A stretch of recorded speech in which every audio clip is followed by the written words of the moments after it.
Hola a todos y feliz 2025. Este es el primer video que voy a estar haciendo. Creo que voy a hacer reseñas de libros de literatura a medida que los esté leyendo. Voy a dar mis opiniones acerca de estos libros. Eh, Hace mucho frío aquí en Valencia, entonces tengo mi cafecito. Entonces, si estoy tomando café al mismo tiempo que estoy hablando, es por eso. Y hoy, ¿qué día estamos? 14 de enero, juega la Juve. Entonces, tocó usar esa camisa. Vale, he leído dos libros este año, pero voy a hacer la reseña de uno que ya aparece en el título del video, que es Temporada de Huracanes de la escritora mexicana Fernanda Melchor. Pero antes quiero anunciarles que me acabo de leer, lo terminé ayer, las cosas que perdimos en el fuego de Mariana Enríquez. No sé si hacer de una reseña aquí en YouTube o en TikTok, con el tema del ban de TikTok en Estados Unidos. No sé si valga la pena hacerlo, pero nada, que sepan que algún contenido haré de este libro. Y ahora mismo me estoy leyendo El lugar sin límites del escritor chileno José Donoso. Me está gustando mucho. Todos estos libros que les estoy diciendo me encantaron. Y sobre todo este del que vamos a hablar hoy, que es Temporada de Huracanes de la escritora mexicana Fernanda Melchor. De este libro hay miles de millones de reseñas. Es un libro bastante popular. Es un libro que salió ya en el año 2017 y tiene muchísimas reimpresiones y no sé cuántas ediciones. Es escrita por Fernanda Melchor, graduada tengo entendido, eh, en periodismo, ¿sí? De la Universidad Veracruzana y maestra de Estética y Arte de la Universidad Autónoma de Puebla. Aquí aparece su foto. Y nada, hay miles de reseñas de este libro, en inglés, en español, en cualquier idioma, porque es un libro que tuvo un alcance bastante grande, se hizo muy popular, muy famoso y realmente tiene con qué. Así que para hacer esto distinto no va a ser tanto una reseña de cosa por cosa, sino mi opinión y lo que yo sentí y lo que yo siento que este libro trae a la mesa, que no es poco, en realidad es todo lo contrario. Vi una reseña de alguien que dijo que no pudo terminar el libro porque no le gustó, le pareció pretencioso y a mí me parece todo lo contrario. Y ahora voy a explicar por qué. Y otra cosa, antes de empezar, es que este libro lo terminé la semana pasada, apenas yo lo terminé, le mandé un mensaje de audio a un familiar mío, le mandé 6 minutos de audio de todo lo que yo pensaba, todo lo que quiero decir hoy, pero que como no recuerdo muy bien qué fue lo que dije y me puse la grabación varias veces, pero seguramente se me olvida, voy a intentar recordar. Entonces, eso, si no termino de decir algo, es culpa de mi memoria. Entonces, bien, temporada de huracanes. ¿Por qué llegué a este libro? Este libro, como les digo, tiene miles de reseñas en YouTube, es un libro que tuvo muchísimo alcance. Y la primera vez que lo vi fue en una reseña que hizo el canal Trotalibros, que lo coloca también como el libro más importante del siglo XXI, el libro más importante que leyó. Luego empecé a ver más reviews en TikTok, luego el filósofo español Ernesto Castro, perdón, le hizo una reseña un poco corta y en general y tal, que me pareció bien. Entonces, como que, ok, si estas personas que sigo en estas redes sociales y considero que su opinión, más allá de ser importantes, son relevantes, debería leer este libro. Además, este año tengo como que el objetivo de leer más autores latinoamericanos. Tengo eso, el Fernando Melchor, Mariana Enríquez, José Donoso, leer más libros de Roberto Bolaño, también leer más escritoras venezolanas, escritores venezolanos, escritores de Latinoamérica en general, chilenos, uruguayos, etcétera. Y comencé con temporada de huracanes. ¿De qué trata temporada de huracanes? Entonces ya que di el background de por qué llegué hasta acá. Temporada de huracanes es la narración, y prefiero utilizar el término narración, de la vida de la gente en un pueblo en México, y sus vidas alrededor de la muerte del personaje que se llama la bruja, que literalmente en la primera página dice, ok, se murió la bruja, apareció la bruja muerta. Entonces es la narración de distintos puntos de vista de todo lo que pasa alrededor de esa muerte. Entonces, los sospechosos, la búsqueda de quién mató a la bruja, por qué la habrán matado, se murió, se mató, fue el diablo, qué pasó ahí. Entonces, el libro está dividido en, creo que son 7 capítulos, si mal no recuerdo. Y es interesante la división porque estos, a ver, 8 capítulos. Y es interesante esta división porque el libro no tiene párrafos. Cada capítulo es un párrafo, es texto corrido hasta el final. ¿Y eso qué tiene que ver? ¿Por qué es así? Me parece que la decisión, más allá de ser una decisión estética, es una decisión realmente fundamental para el tema que quiere tratar Fernanda Melchor. Tengo entendido que su libro más reciente, Paradis, también tiene este mismo formato, pero como no lo he leído, me voy a centrar solamente en este.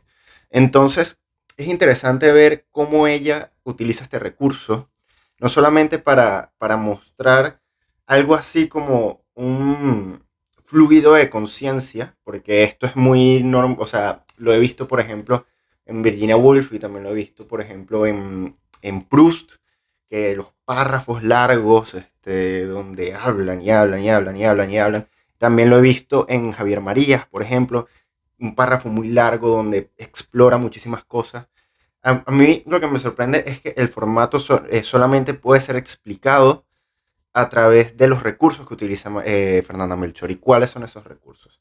Para mí, este es uno de los libros más importantes que he leído en mi vida porque da lugar a una idea que ya empecé a entender con Roberto Bolaño, pero nunca había tipo visto o sentido, mejor dicho, nunca lo había sentido del nivel que lo entendí y lo sentí con esta novela. Y es la idea de que la escritura puede ser hecha con nuestro lenguaje. ¿A qué me quiero referir con esto? O mejor, lo voy a plantear en otros términos. Que lo que nosotros hablamos en la calle es literatura o puede ser literatura. Porque este libro tiene muchísimos modismos mexicanos. Y puede pasar en un capítulo de decir pinche vieja y cosas así. Este, y hacer eso y decir esos modismos, decir esas formulaciones de palabras, esas formas en que los personajes se entienden con el mundo, consigo mismo y con los demás, todo con ese lenguaje coloquial. Y lo que me hizo entender este libro es que ese lenguaje coloquial, que como les digo, con Roberto Bolaño ya lo había intuido, porque Roberto Bolaño lo aplica muchísimo en su literatura, este lenguaje coloquial es y puede ser literatura. No es necesario tener un certificado de la RAE para poder saber la sintaxis correcta de las palabras para hacer literatura. Obviamente no está de más saber eso y obviamente es importante, pero no es la única literatura.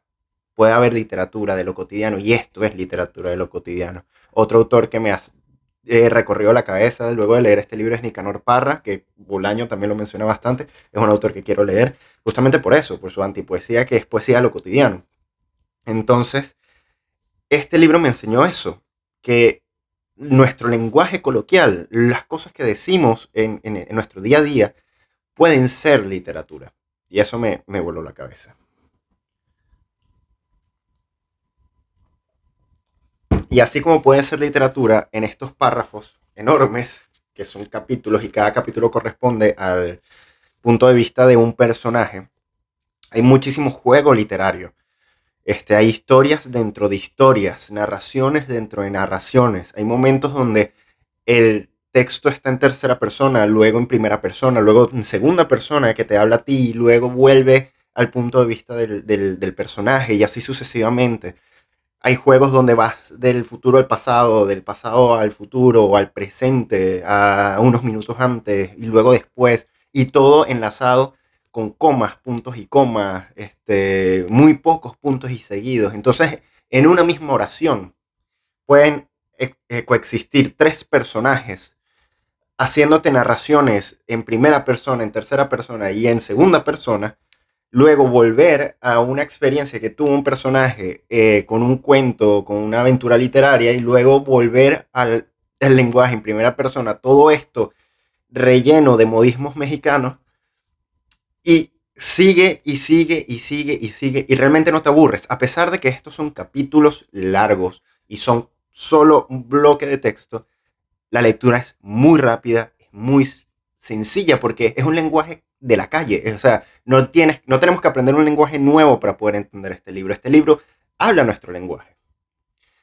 A veces es difícil, por ejemplo, entrar a clásicos, porque los clásicos, y sobre todo los clásicos que hoy en día son traducidos, hay que entrarles con un lenguaje nuevo, hay que entender el lenguaje del libro, pero el libro entiende nuestro lenguaje. ¿Y por qué? Yo considero que este libro también es un grandísimo libro y uno de los libros más importantes, no solamente que he leído yo, sino de lo que va de historia de la humanidad, sobre todo en Latinoamérica, porque el lenguaje que utiliza no se puede separar del tema del que habla.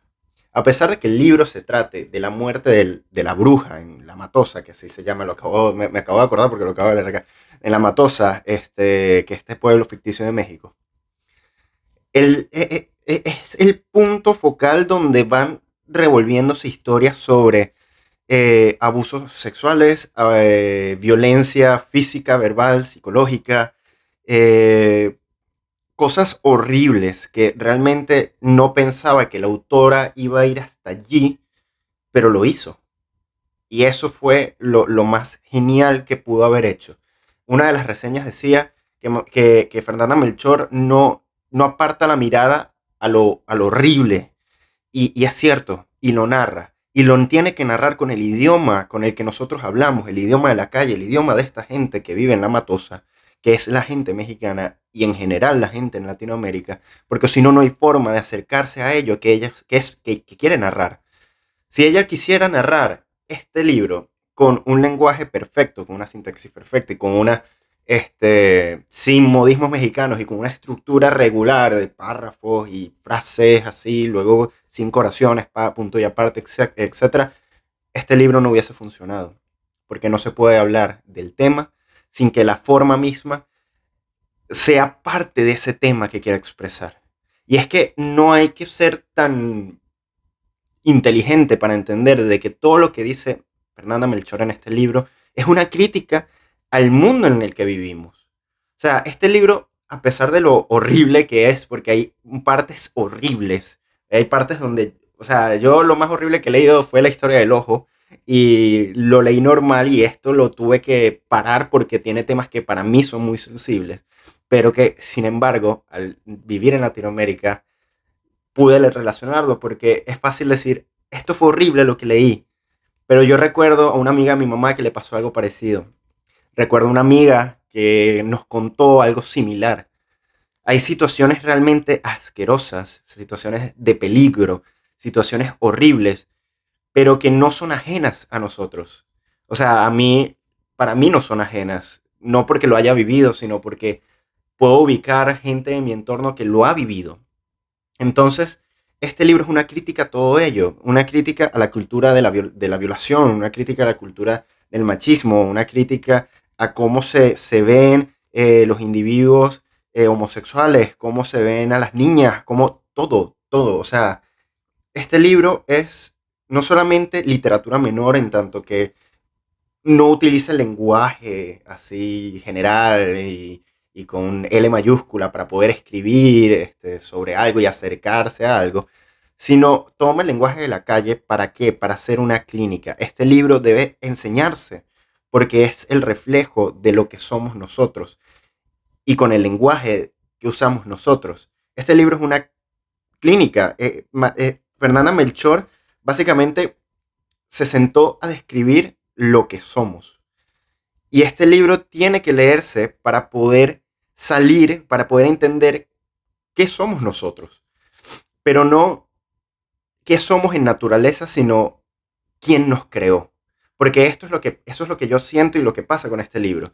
Hay un capítulo donde habla de una abuela que abusa a sus nietas físicamente a favor de un nieto que es niño. Entonces, como es niño, es el favorito de la abuela, y si el niño hace algo mal, la abuela se descarga con las hijas, con las nietas, perdón, y con las hijas también en un momento.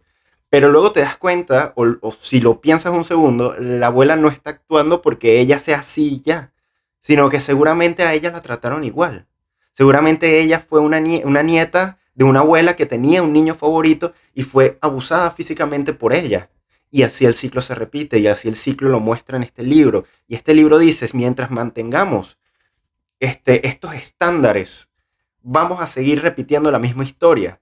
Pero no solamente es porque existe una cultura de machismo, sino porque también mientras leemos este cuento, este relato, este libro, nos damos cuenta de que los personajes también viven en una situación muy, muy, muy precaria, que es una situación que a muchísimas personas en Latinoamérica se les hará familiar, porque en Latinoamérica tenemos estas zonas muy, muy, muy precarias.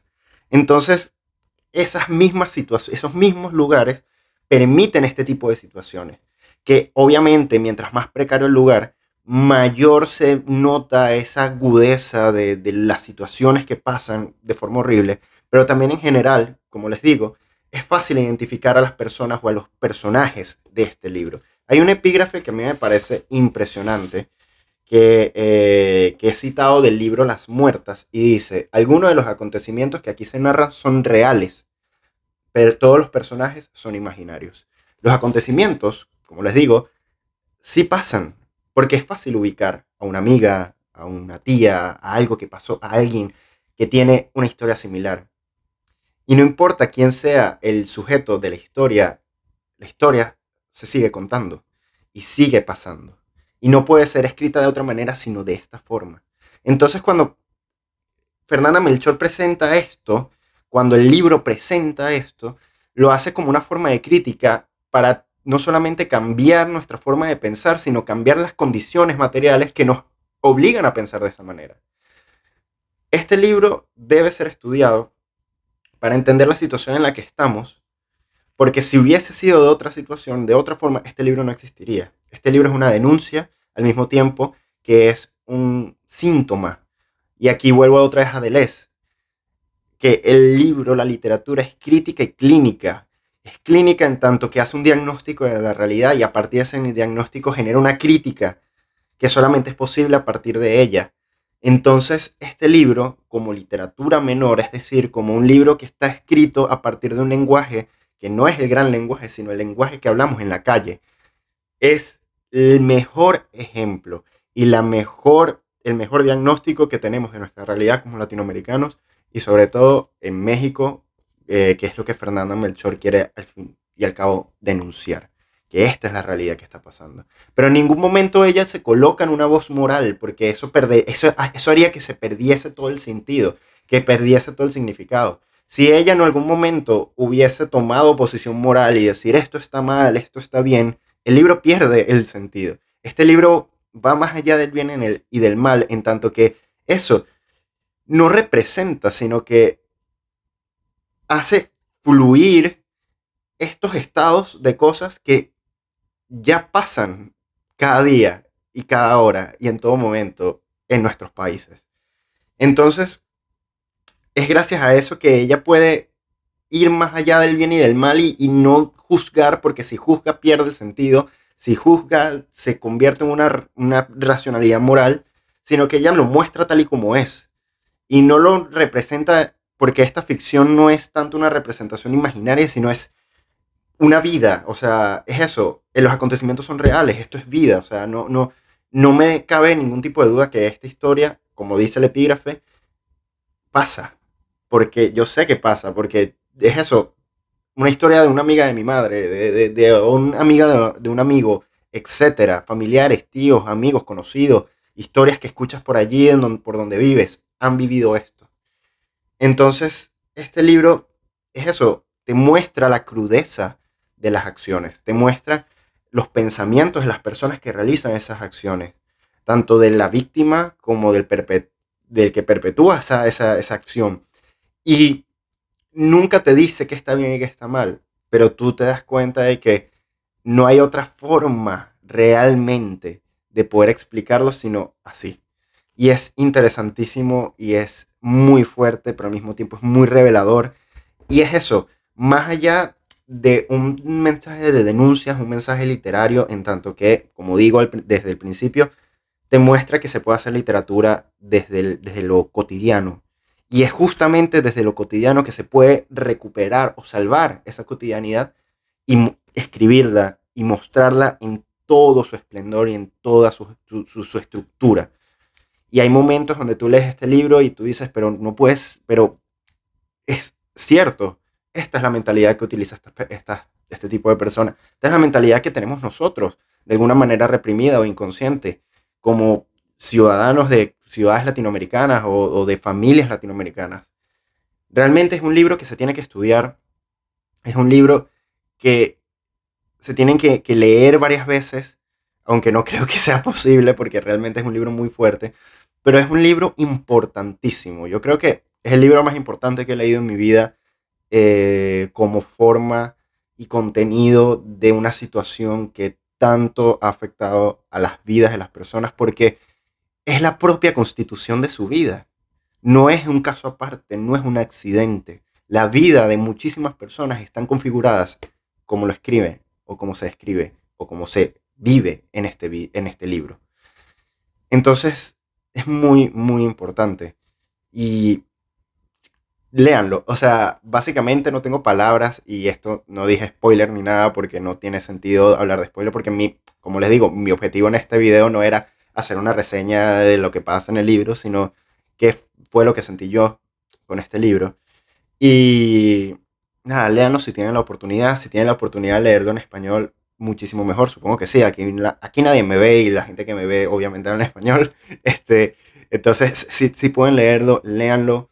Es un libro que es muy fuerte, pero es la propia realidad que vivimos en Latinoamérica y en muchísimos lugares. Este está recomendadísimo. Léanlo. De verdad es un libro genial, importantísimo.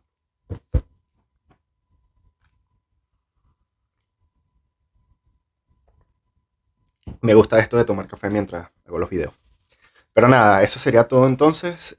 Muchísimas gracias por ver. Si se quedaron hasta acá, siento que fue un video relativamente corto porque duró 22 minutos. Pero nada, si les gustaría ver una reseña más o menos de Mariana Enríquez, Las cosas que perdimos en el fuego, más o menos similar, pónganlo en los comentarios. Y eso sería todo. Muchísimas gracias y